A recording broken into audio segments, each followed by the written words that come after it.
Good morning, everybody, and welcome again. It is 10 o'clock on the dot, so we're going to go ahead and get started. We probably will have some other folks who will join us in here throughout the day, but we appreciate you being here with us, spending a little bit of time with us this morning to talk about the MOA process and kind of updates for school administrators who are coming into their first year with a KECSAC program. So we are glad that you're here. My name is Ronnie Nolan. I'm currently serving as Executive Director of the Kentucky Educational Collaborative for State Agency Children. We're joined on here today with Sherry Klusky out there. Sherry, she's got her camera on. She's our Associate Director. And we also have Katie Helton on here, who is our technology host and guru in all things that need to get done. So we appreciate Katie being here as well. And welcome to everybody else who is joining us. I know that many of you are in your first year with us, and so we appreciate you being here to learn a little bit about our contracting process and the work that we do and how we partner with school districts across Kentucky.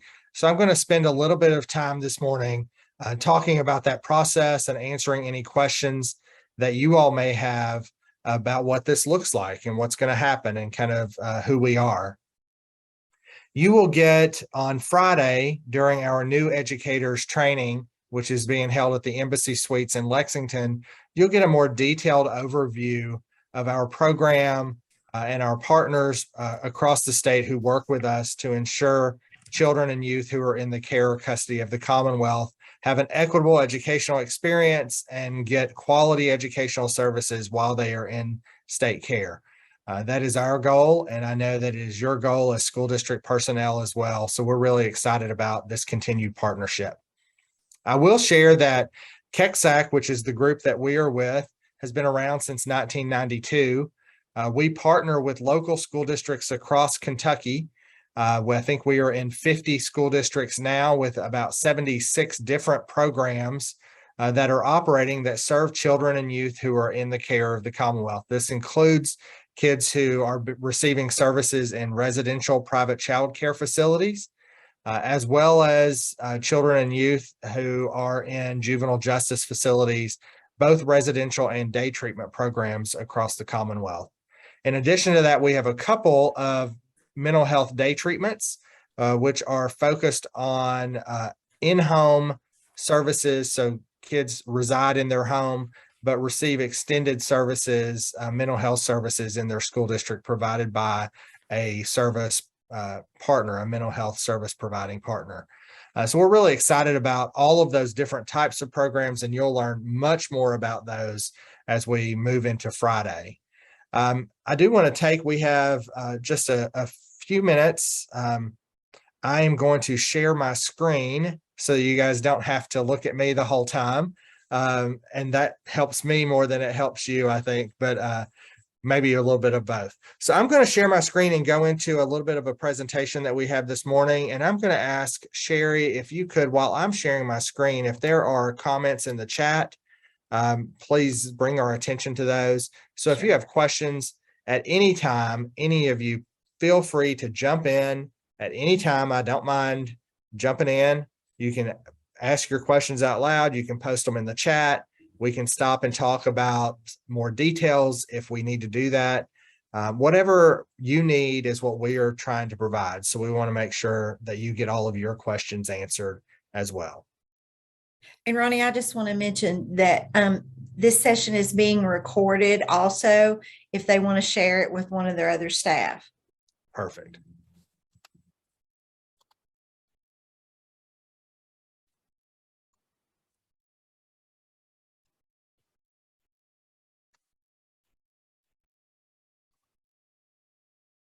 All right. Can everybody see that? Sherry, can you see that? I can see you. Thumbs up. Perfect. Again, Sherry, if you will, just let me know if there's any questions as we go through. So what we're going to do today is spend a little bit of time talking about the Memorandum of Agreement process. This is the agreement that is entered into by the school district and KECSAC that kind of governs educational services for state agency children. And we're going to talk a little bit about what state agency children are, what that means, what each part of the MOA means, because I'm sure that many of you right now are probably in the midst of your first time working through this agreement and making sure that you have all of the different components to it so that we can ensure funding flows from our agency to your school district to help supplement the cost of providing educational services to our students. So I'm going to talk a little bit about that today. Here's some of the things that we're going to cover. We're going to talk about the definition of a state agency child. Some of you have programs where this is very clear, and then others have programs where there may be a little bit of gray area within this. So we're going to talk about what that is. We're going to talk about what services the school district provides to these programs, as well as what KECSAC provides and what the requirements are as outlined in state statute and in our MOA. We'll talk about our funding and how that funding flows, and then work our way through any of the attachments with timelines outlined for you as you work through your first year as well. So that's kind of what we're going to cover today. Some of you, by the way, may have attended during our summer Kentucky Alternative Education Summit. Sherry Kleski did a similar session to this. So it may be that you've already received a lot of this information. And if you have, again, this meeting is optional. So if it's not meeting your needs, I mean, that we totally understand. And if you've already received the information from somewhere else, then that's fine too. We just want to make sure that we give you ample opportunity to get your questions answered and to fully understand the process as we move into this new year. So that's kind of what we're going to do today. And we'll start with the MOA. It's the Memorandum of Agreement. This is the legally binding contract between KECSAC and your local school district. People often say, oh, well, do you have the MOA or have you completed the MOA, without fully understanding the very complex yet simple nature of this, which is that it is a legally binding document between our two agencies, between your local district and our state agency, that outlines specifically what the school district is going to provide related to educational services for children and youth who are in programs within your district boundaries or within programs that your district is serving. It also then goes through and says, here's what KECSAC will do in exchange for the services that you are providing to these children and youth. And that is fully outlined within the agreement. And it also talks in that agreement about funding and how funding flows from our programs to your district and what the requirements are to do that. So we're going to talk about that as well in a little more detail related specifically around to what district commitments are involved in this. So if you look at your MOA, and I'm sure many of you have already started working through that, and you may be almost finished with it, and maybe there's just some missing parts that you have questions about. So again, if you have questions at any time, please feel free to put those into the chat or just raise your hand or jump out there, however you'd like to do it, whatever makes you most comfortable. But the district commitments as outlined in our MOA, there's a lot of those within the MOA, but I'm going to talk specifically about just a few of those because these are the ones that are most critical for us. In order to receive the State Agency Children's Fund, which is the SACF funding, a district agrees by signing this MOA with us to develop a school calendar that reflects a total of 230 days. And so as you look at your school calendar, and one of the attachments within here is about school calendar, we have provided all of you, when we sent out the MOA, you have a school calendar program that was attached to that. So you can very easily enter in your school days into that calendar. Those include both opening and closing days, professional development days that you have with your staff. Holidays are included in that, as well as any other days that are provided, direct instruction that is provided to students. So within those 230 days, 210 days of those are required to be direct instruction to state agency children in your program. So we've had a lot of questions about this in particular, and there are some gray areas within this, and I want to talk about those just briefly. So our statute includes notes that Districts are required to provide 210 instructional days. However, when that was developed, school districts were required to have 177 separate instructional days in your traditional calendar, which meant that you essentially had to have 33 additional days for this for our KECSAC program. And so what we have done is, because we know now that districts have been permitted to either have 177 separate instructional days or to have the equivalent number of hours in as few as 160 days. So we know some districts now may only have 170 days in their traditional calendar because they have added minutes onto their traditional school day to shorten their original school calendar.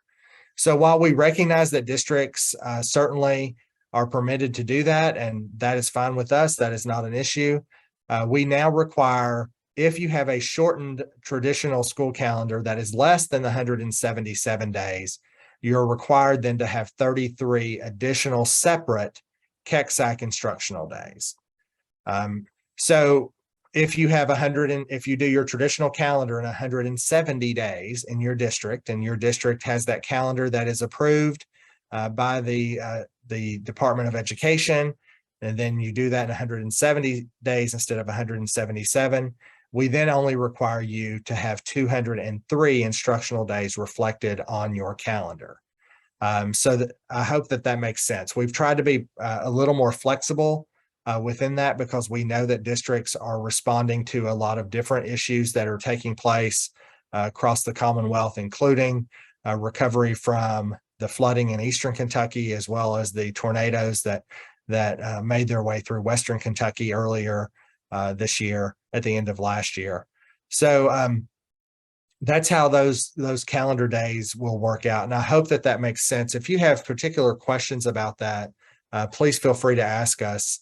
But we try to be as flexible as possible. Those additional 33 extended days that are required KECSAC days, those have a minimum of 4 hours of direct instruction. And direct instruction, as you all know, does not include class change time, lunch time, breakfast time, transportation time. All of those are outside of the 4 hours of direct instruction required for those extended days.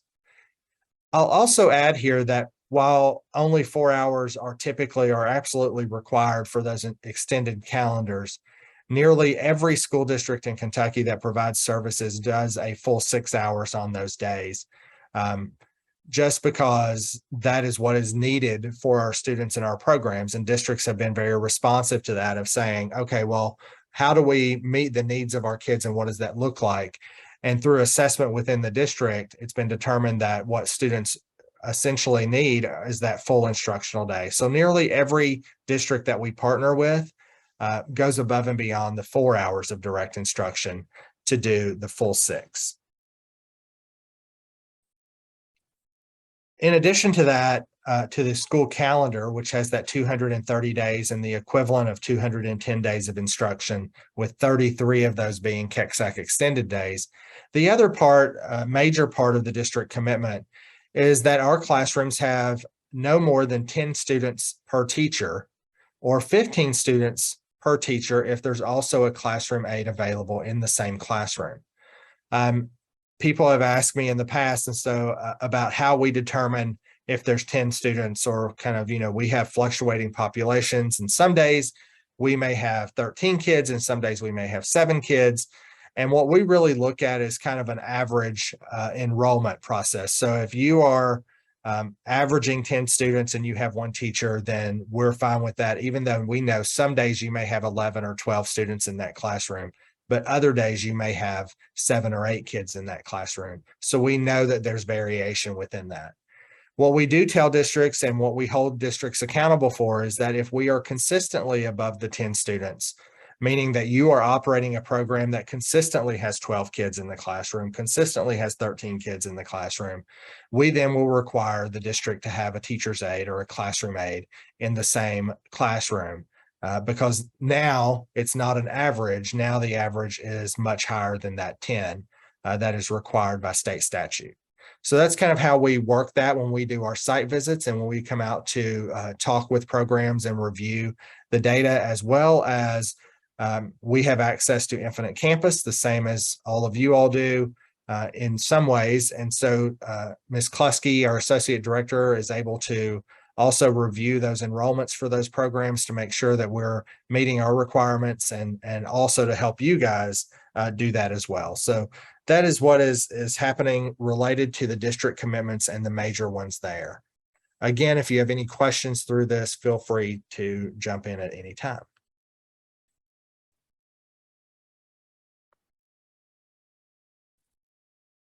One of the things that we really stress and that we think is important, because we know that we have had questions from school districts in the past about the supplemental funding that's provided from KECSAC.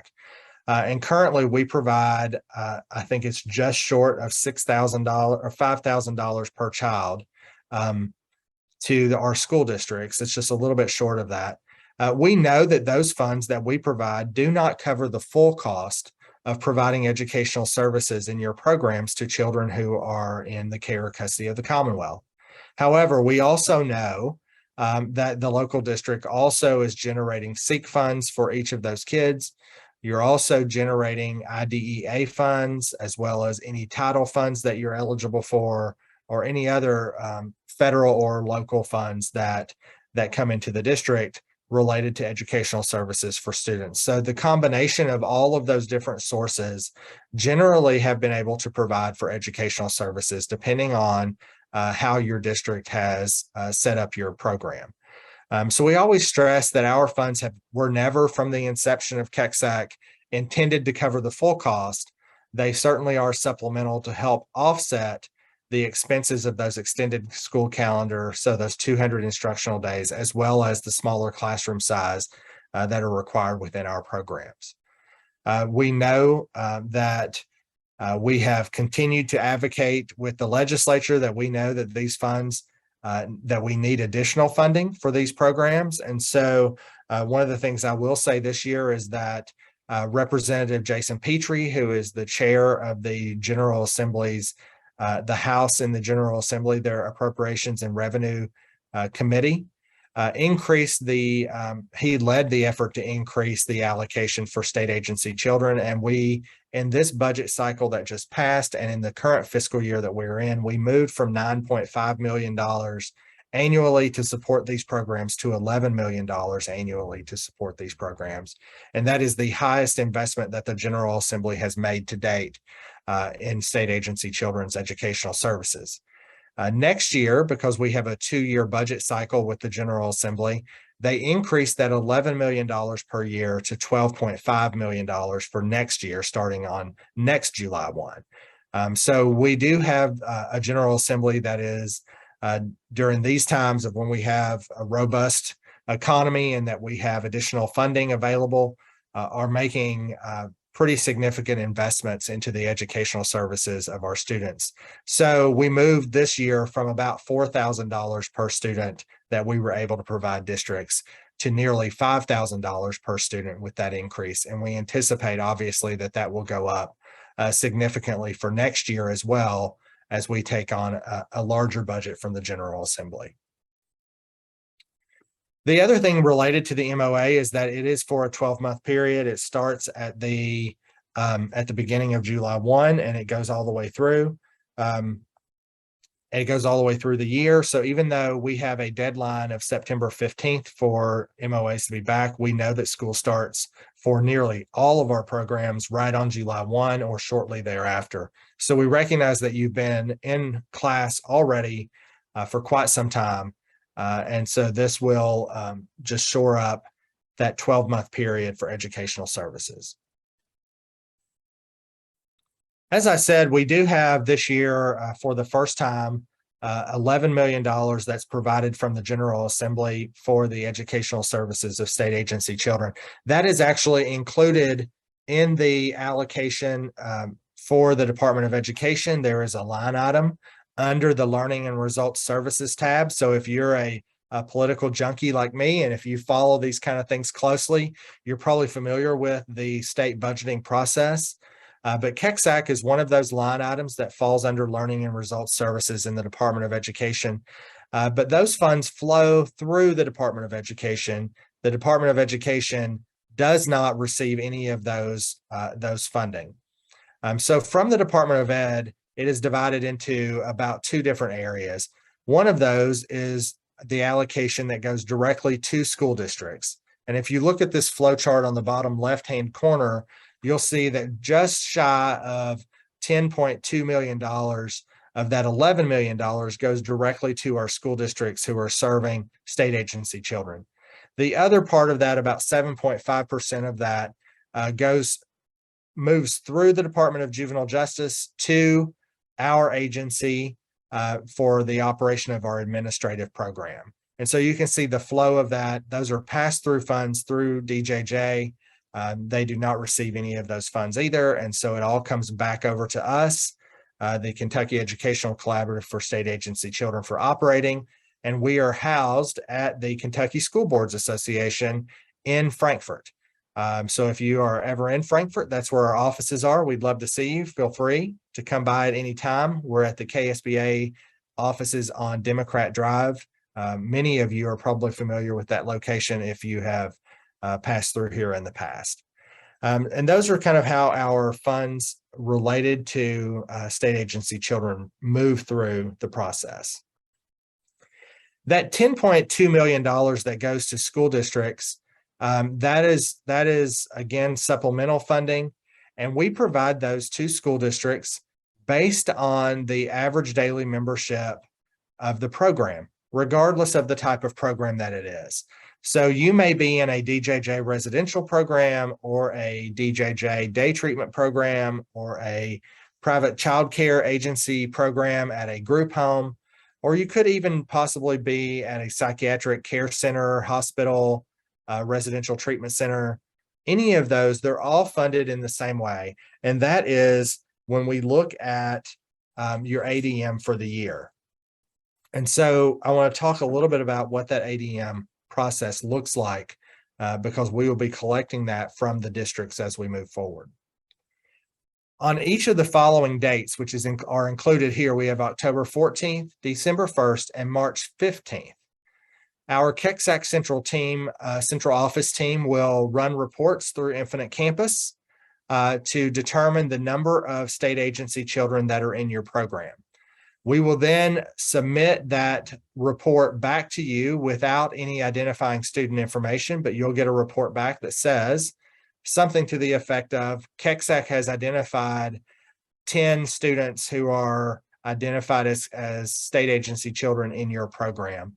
And we will ask for you to verify that number and tell us if that is a correct number for your program. And if it's not, then we will have to have a reconciliation process with you to identify why our report from Infinite Campus doesn't match your report from Infinite Campus and what we can do to make sure that those align in the future. There may be at that time opportunity for you to correct that report. For example, one of the things that we do in our programs, particularly in the residential programs, almost exclusively in residential programs, sometimes we have students who are in a DJJ facility, for example, who are 17 years old, but have already earned a high school diploma. That happens. It is very possible. I think last year we had about 13 students in the state who, in our programs, who experienced that. So it's a small number, but it certainly could happen to you in your program.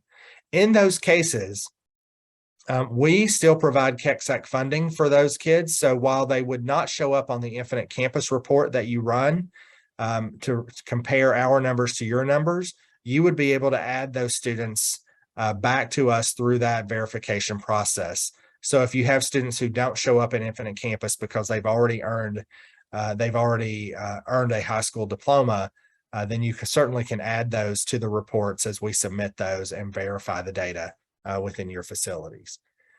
So this is a new process for us this year. So we're going to all be learning this together as we go through this to make sure that we are covering all of the different parts that we need to. Sherry? You're muted, Sherry. I'm sorry.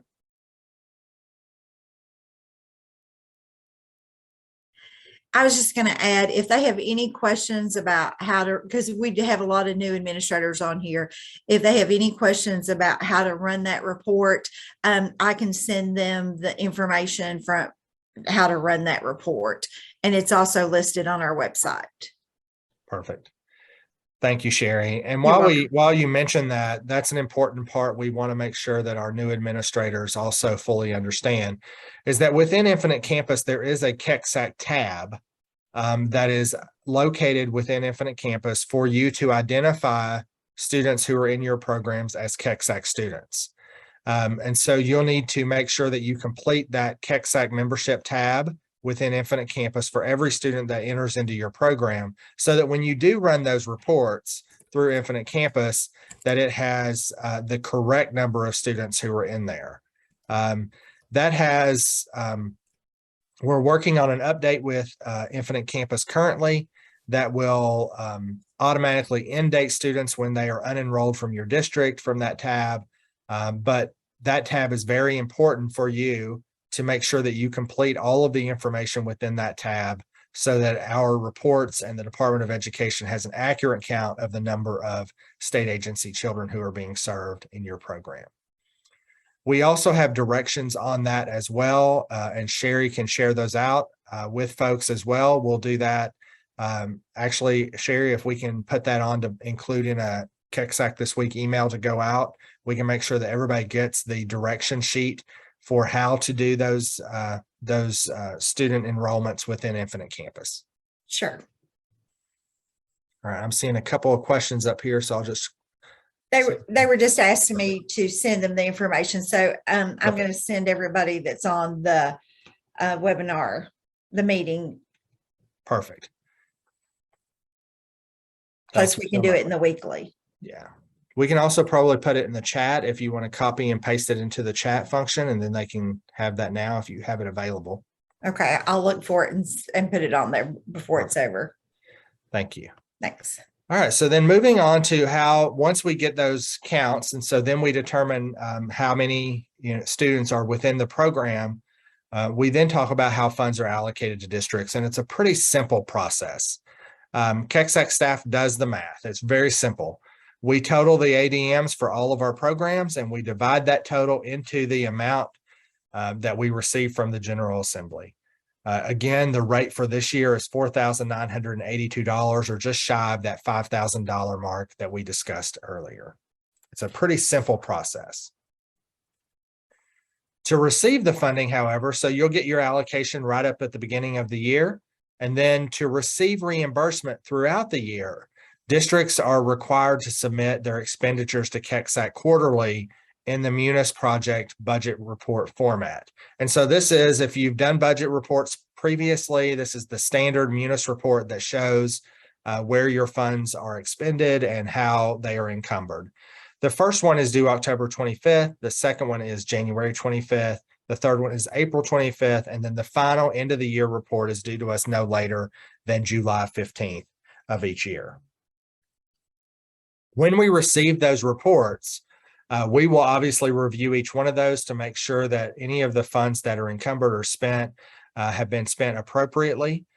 Funds may be used for district labor, supplies, subcontracts, and incidental expenses, and others. And if you have detailed questions about what we can spend KECSAC funds on, we have a detailed funding matrix on our website at kecsac.org under the funding tab, so that you can see exactly what budget codes within Munis are allowable expenses for KECSAC. So all of that is pretty easily found within our website, and we'll answer any questions that you have about any spending item that you may have. Once we determine that, we get your reimbursement request and we get your Munis report, our Associate Director of Finance at KECSAC will submit a quarterly reimbursement request to KDE, and KDE will actually reimburse the district for those funds. So when your district finance officer asks you, the check does not come from KECSAC or KSBA. The check comes from KDE. It'll be a transfer, a digital transfer, or electronic transfer of funds. So you'll have that as well. We always put this in here because we think it's important to note that over the years, we have had questions about, sometimes it's been a month later after you've submitted your report and the district has not received a reimbursement payment. That doesn't mean that we did not submit it to KDE. It's just sometimes KDE lags just a little bit in getting those reimbursements back out to districts. But if during that time you have any questions, we certainly can follow up with the Department of Education to make sure that they are in the process of including those to your district.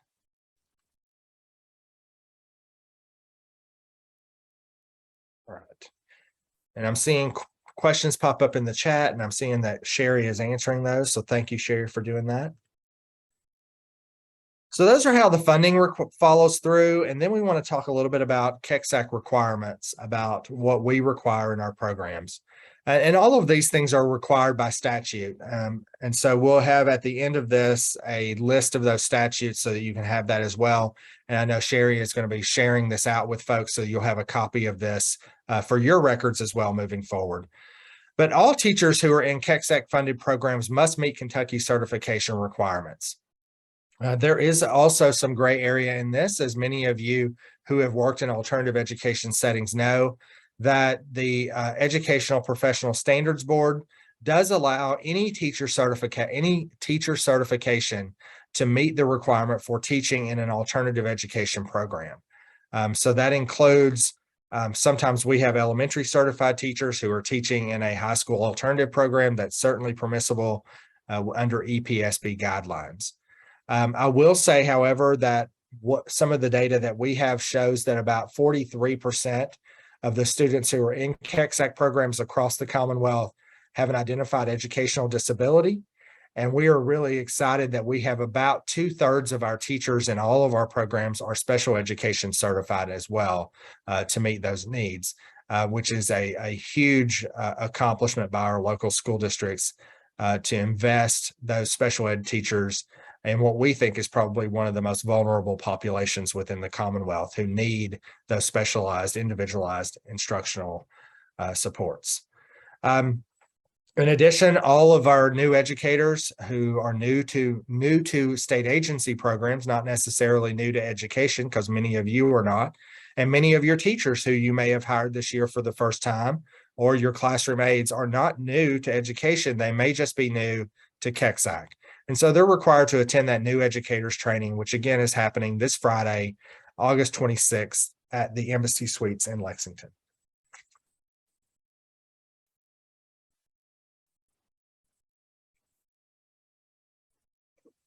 In addition, all districts are required to designate a school administrator to be the instructional leader of the program.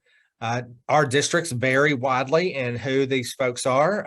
All of you who are out there, some programs have a lead teacher, some have a district recognized principal, and some have someone who is at the district office who oversees the program and serves as the school administrator. All of those are permissible within our state statute, which outlines the requirements for a school administrator within a KEXAC program. Those school administrators are also required to participate in two SACSA meetings, which is the State Agency Children's School Administrators Association.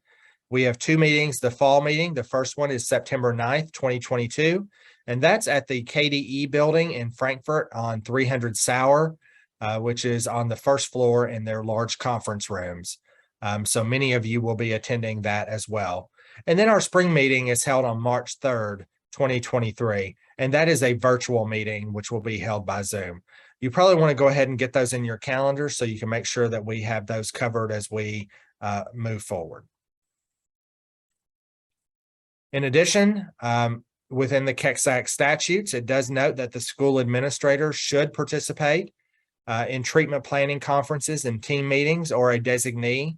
And that is with your treatment partner. If you're at a private child care agency, obviously they're providing treatment at DJJ facilities. They have treatment teams as well.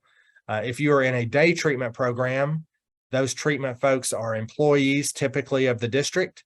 And so we would expect that you would be meeting with them, talking about the holistic needs of our students, not just the education side, but how are we meeting the full needs of our students while they're with us. And we know that they have significant needs. And part of that is why they're with us in the first place. So we want to make sure that we are meeting whatever it is the student needs to be successful. And oftentimes that requires us to be working collaboratively with our partners in the treatment side of the house. In addition, as we talked earlier, there are teacher-pupil ratios of no more than 10-to-1 without an aide, or 15-to-1 with the classroom aide in the same program. Districts also must have a professional development plan for all of your staff who are certified staff who are working there. That must include the new educators training, and then it's recommended that 3 days be used for specifically training related to state agency children.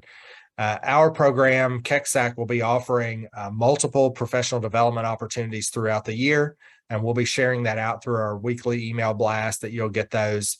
And feel free, you can register for those. We invite you to share that information with your teaching staff to make sure that they're aware of those as well. And we would love to have them participate as we move forward. In addition, we talked about the 33 extended days with a minimum of 4 hours of instruction. We also require an individual plan of instruction for each youth. Currently, the ILPA, which is a required document by the Department of Education, will be accepted as an approved format for that individual plan of instruction. Or if a student has an IEP, as I said earlier, about 43% of our students have an IEP. And so if they have one of those, that will meet the needs of the individual plan of instruction as well moving forward.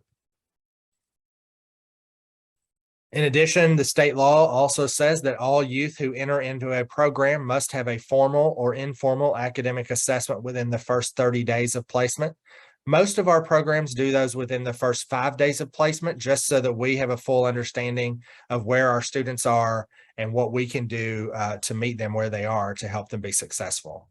We also are required, all of our students in all of our programs, as you all know, receive the exact same or participate in the exact same state assessments that every other student in Kentucky in our public school system participate in. So all of those kinds of things happen as well. It's also important to note that all of our programs have a school report card that is on the KDE school report card website. Some of those have missing information because if we have programs that are too small to be able to share data without identifying students, then that's not shared. But all of our programs do have a report card on those websites. If you haven't checked that out, please do so. I think some of you will be impressed by that. And also it will demonstrate as you develop your program improvement plan for your agency and for your program, it will give you some additional supporting data. School records, as I said earlier, are a huge part of this as well. So we have requirements that school records must be transferred to the receiving school, to their next receiving school within 5 days of when they transfer. All of that is done within Infinite Campus. So as long as you are fully engaged with Infinite Campus and the KECSAC tab, and you are keeping accurate, up-to-date records about student progress within that system, including their classes, their transcript, progress in those classes is very important.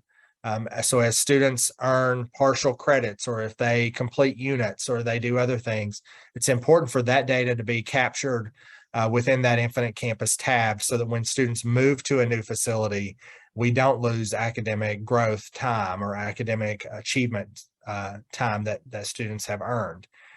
This has been a huge frustration, I think, that our students have expressed to us because our students do move frequently, as you all know. You've probably already had students who have moved in and out of your program in just the short time that you've already been with them. But that happens frequently. And when that happens, what we know is that students oftentimes will have to start over a class in the new program, even though they have already earned partial credit or have been making progress in their previous placement. But without that information being recorded within Infinite Campus, the new receiving school doesn't have a way to verify that. So it's really critically important for our students, as we want them to make ongoing continuous progress toward a diploma. We want to make sure that we're recording all of that data and providing them with every opportunity to do that as we move forward. In addition, an educational passport is required in state statute. That was put in state statute before Infinite Campus was created. So as long as we have the Infinite Campus is updated, then that meets the needs of the educational passport for us. However, it is possible that you may get a request for an educational passport or paper document separate from Infinite Campus. And if you do that, we have a copy that a sample that we can provide you as well if you ever need that. And that was also on our website at kexac.org. So do we have any questions? Let me check up in our chat real quick up here. I think we've.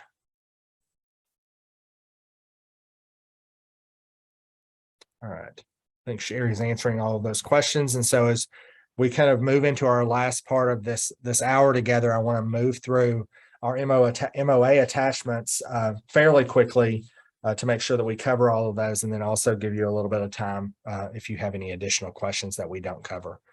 So as you work your way through the MOA currently, there are several attachments to that.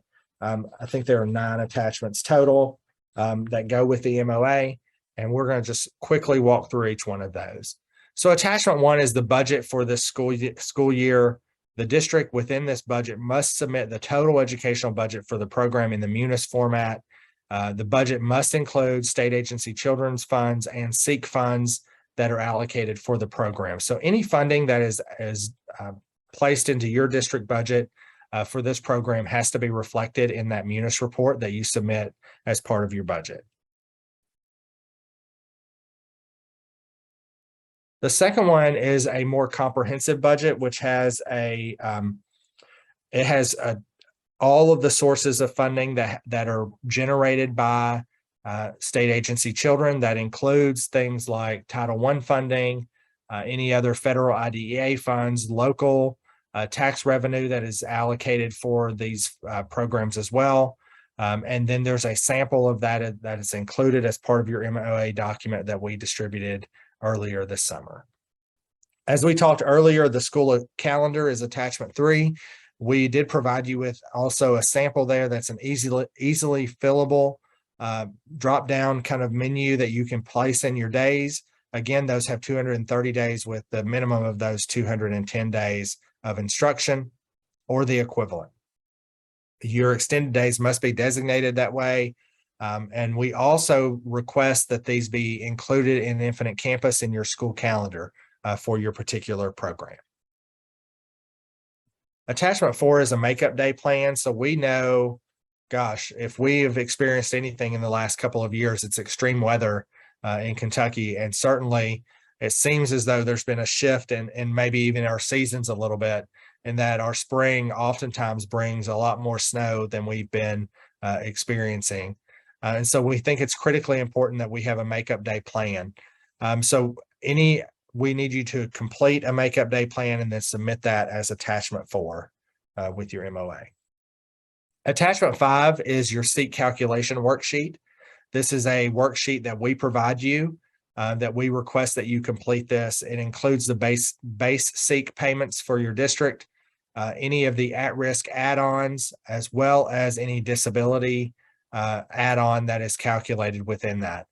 This is really important for us, as we have had legislators in the past who have asked us for the total amount of funds generated for our programs. And then also we compare that with our expenditures to make sure that the funds that we're generating are covering the cost. And then we use that to advocate for additional funding within our line items as well.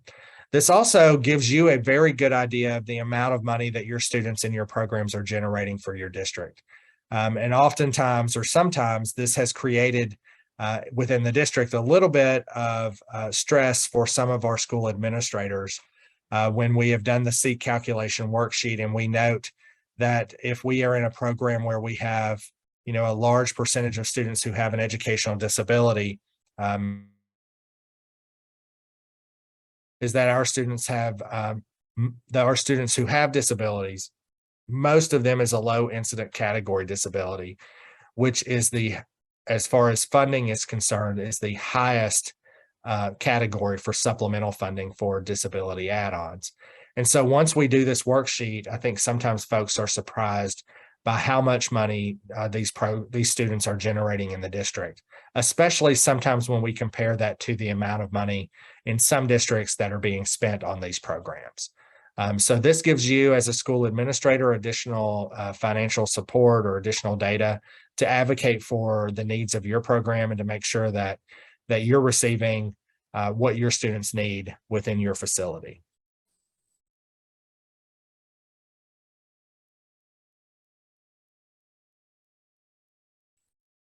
We'll be sharing this information again. The PowerPoint will share this out to everybody. And then also this is recorded, so we can provide this back to you as a recording at the end of this so that you have access to that as well.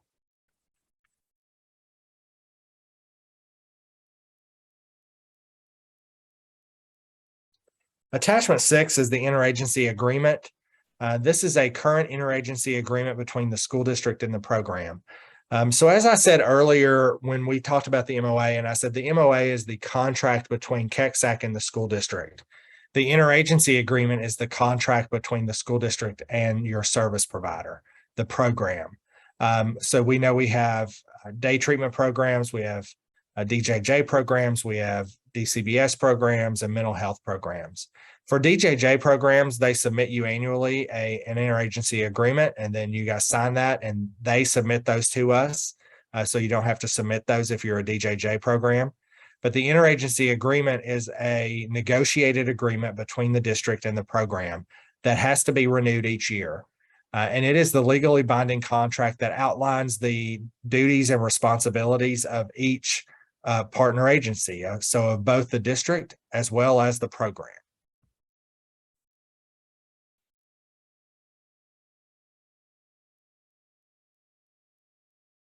So you'll need to have a new one of those each year as we move forward and look at those. Number 7 is the program improvement plan. And I mentioned this earlier. We do require that all of our programs have an annual program improvement plan that is specific to your annual program. This is very similar to the CSIP or all of those that you're probably familiar with. But this program improvement plan is specific to your program. And there are samples available on our website as well. Attachment 8 is the implementation and impact check. So once you have a program improvement plan, the obvious follow-up to that is an implementation and impact based on the previous year's program improvement plan. We want you to look at those annually to make sure that you're updating goals and that you're determining how you're meeting those goals moving forward. So that's important for us to have that as well. Number 9 is a student transition plan. And this is an outline. This outlines the district's process for how you transition students both in the program, through the program, and out of the program. It must comply with the transition plan and service requirements of IDEA. So if you have students who have identified educational disabilities, then it should also meet the requirements for that. And then also address any procedures that are put in place to address transfer of records within your facilities as well. So we do have a timeline also that's included here that's outlined. Any new program that is coming into the KEXAC fold, we must identify KEXAC or notify KEXAC by April 1 of each year. And then the superintendent has to request and complete a state agency children's fund application. And that happens typically in our spring semester, again, by April 1st. Existing programs, if you have a change in your rated capacity for your program, also you have an April 1st deadline of notifying us each year. The MOA that we just talked about and went through the attachments, those are mailed out during May of each year. And so if you're new to the program since July 1, those were sent to your predecessor and then shared with you as we move on. And then the MOA, the final MOA completed, is due back to KEXAC by September 15th. I want to just circle back real quick to our reimbursement discussion from earlier, where we are requiring reimbursement requests on that October 14th, December 1st, and then moving forward as we look at those quarterly reimbursements. We only reimburse districts once we have a completed and signed MOA. So unless we have that MOA back by that September 15th and we have it signed and fully executed by the October 15th deadline, we can only reimburse the district once we have a completed MOA. So if we don't have one by this date, then it'll be the second quarter before districts are reimbursed, assuming that we have a completed MOA by that time. And as I noted earlier, for reference, within here, you have a list of all of our statutes that govern all of these requirements that are within the MOA, as well as the regulations, and then our KECSAC website as well, which has all of our legislation linked on that website, as well as a plethora of documents that you may need and that we referenced here today as we talk through it. Things that are important to remember, again, the MOA is not complete until all of the attachments are submitted and all the signatures are obtained. And again, KECSAC is not authorized to reimburse any school district until we have a completed MOA. So that is kind of where we are. I know that that is a lot of information that we went through. So I will stop sharing my screen and see if we have any additional questions in our chat, or if we have any other things that we can answer or questions you may have as we talked about anything that happened through there. I know we had a robust discussion over in the chat, and I appreciate Sherry responding to those and other folks as well. And again, I think I see a couple of questions over here about the IC report and how to mark students and all of that. We do have an instruction sheet that is that Wendy Newton at the Department of Education has helped develop. And so we can share that out as well, Sherry. Yes, I will. If you will just email me, I'll get the different forms and talk to you about how you use each form. It'll be a little bit easier than to try to put it in chat. Yeah. If that would be. And I also put my email address on here so you can email me any of the IC questions. Perfect.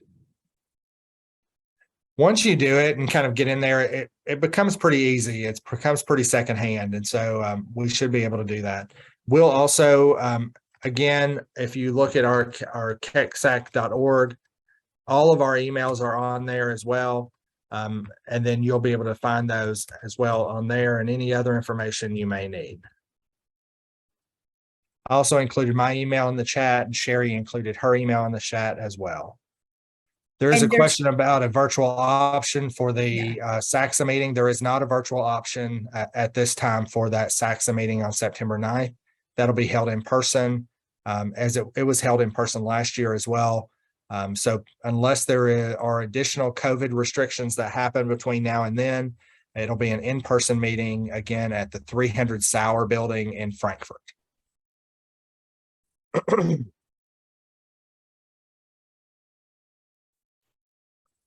I know we covered a lot of information and it might seem a little bit overwhelming, but as you work your way through the MOA and you look at the contract, all of the details that we talked about today are included in that contract. And so you have that for reference and you can look back to that if you need any of those kind of more detailed explanations of what we've covered today.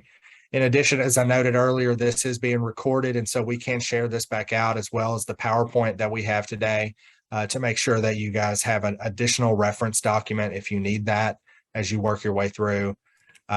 New administrators who are on here, Sherry Kleske has also assigned or requested volunteers to serve as your mentors through this first year and to kind of help you navigate this process. So if you're new to our programs, you probably have already been contacted by your mentor. And if you haven't, please let us know and we'll make sure that we are either following up with that person or identifying a new mentor who can also serve as a resource if you have questions, because sometimes, you know, sitting up here in Frankfurt, we don't know all the answers to everything. You guys are in the trenches in the field who are doing the actual work. And sometimes the actual work looks very different than how we think it should work or how we think it does work. So other colleagues who are doing the exact same work you are probably have much more detailed experience in how to do those kind of things. And so they're a great resource, and I hope that they have reached out to you. And if they have not, please let us know, and we'll make sure that we identify folks who can partner with you in that process.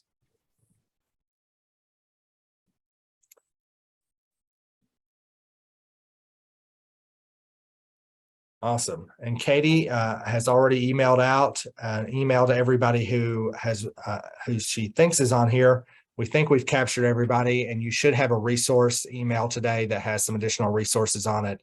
If you didn't get that, please or let Katie know. Oh, sorry, she's going to send that out right after this.